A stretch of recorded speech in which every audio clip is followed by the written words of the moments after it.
Alors, les enjeux du sommet, les enjeux généraux, ceux fixés à Washington ou avant la réunion de Washington en novembre, qui était le premier sommet du genre, c'était de repenser la gouvernance mondiale, repenser les grandes institutions pour mieux réguler l'économie et la finance mondiale et éviter toute nouvelle crise, ou en tout cas éviter les abus qui ont été observés ces dernières années. Donc je crois qu'on en est bien loin aujourd'hui.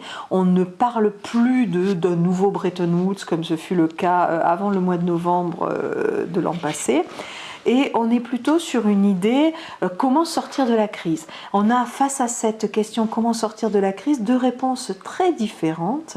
La réponse, on va dire anglo-saxonne, les Anglais, les Américains, qui proposent d'amplifier les relances dans les pays où elles n'ont pas été suffisamment ambitieuses pour permettre de ressortir dès la fin 2009, début 2010 de la crise, c'est-à-dire pour voir un frémissement du côté de la croissance économique. La deuxième option, c'est l'option proposée par les Allemands et les Français, par ce couple franco-allemand à nouveau rabiboché, on va dire, qui est de dire, voilà, on peut relancer, on peut faire tout ce qu'on veut, mais si on n'offre pas de nouvelles alternatives de régulation, si on ne permet pas aux citoyens lambda d'avoir confiance dans le fait que les abus qui ont conduit à la crise financière puis économique ne se reproduiront plus, la croissance ne reviendra pas. Donc ça, c'est le grand aspect de ce G20. Après, est-ce que les éléments géopolitiques et économiques se confondent?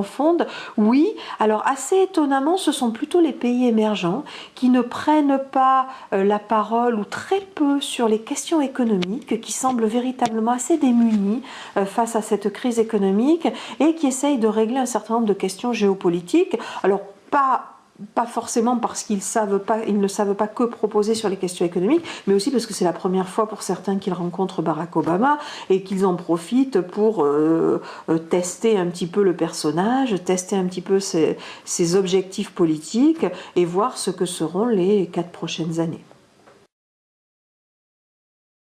Alors, quel rôle peut jouer la France? Le rôle de la France au G20, c'est-à-dire le rôle d'un des 20 pays, être force de proposition, essayer de faire avancer un certain nombre de propositions.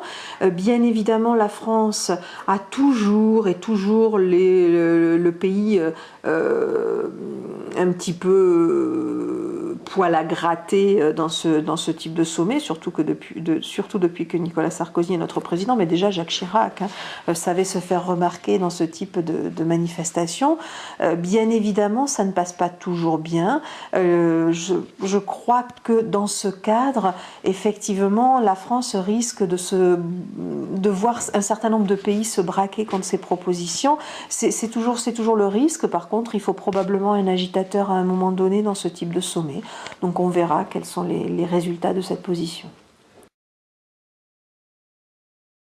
Alors, ce sommet devrait être très important, devrait véritablement être source de propositions et d'avancées, tant sur la question de la relance que sur la question de la régulation. Je crois que c'est quelque chose d'extrêmement important. Les opinions publiques sont aujourd'hui focalisées sur ce qui se passe à Londres, alors qu'habituellement les sommets intéressent relativement peu les opinions publiques, sauf que les leaders politiques arrivent extrêmement divisés, donc je doute qu'il y ait de réelles avancées. Alors probablement quelques effets d'annonce, parce qu'on ne peut pas se permettre de partir de ce sommet sur un constat d'échec et en n'ayant rien fait. Donc il y aura probablement des mesures phares. On parle du doublement, voire du triplement du budget du Fonds monétaire international pour qu'il puisse aider un certain nombre de pays en grande difficulté.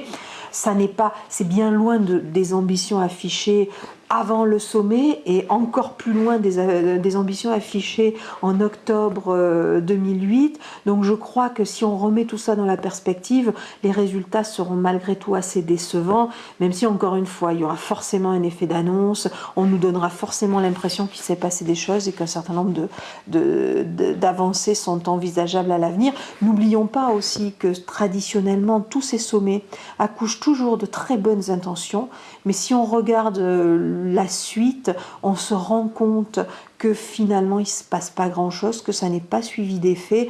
Je pense en particulier à un sommet du G8 qui avait eu lieu au Royaume-Uni il y a 3-4 ans, où on avait parlé de réduire la dette des pays les plus pauvres, d'aider un peu plus les pays les plus pauvres qui étaient en grande difficulté, et au final les pays les plus pauvres ont eu énormément de mal à obtenir les concessions qui avaient été promises.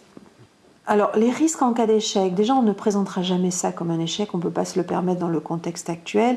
Le plus grand risque probablement de cette réunion, c'est la perte de confiance, c'est-à-dire l'objectif c'était de redonner confiance à l'opinion publique, de laisser entrevoir qu'on avait repris les rênes de l'économie mondiale, de la régulation, et que ça allait permettre de relancer cette économie mondiale et d'éviter les abus qui ont été observés par le passé, voire peut-être de mettre un petit peu plus de social dans cette mondialisation que l'on observe depuis une quinzaine d'années. Je crois qu'on va avoir du mal à convaincre qu'on en est arrivé là, que ça y est, on y est parvenu. Et donc le risque majeur, c'est effectivement, encore une fois, un affaiblissement de la confiance dans nos leaders politiques, dans l'économie en général et son fonctionnement, et une montée des revendications telles qu'on les observe ces dernières semaines.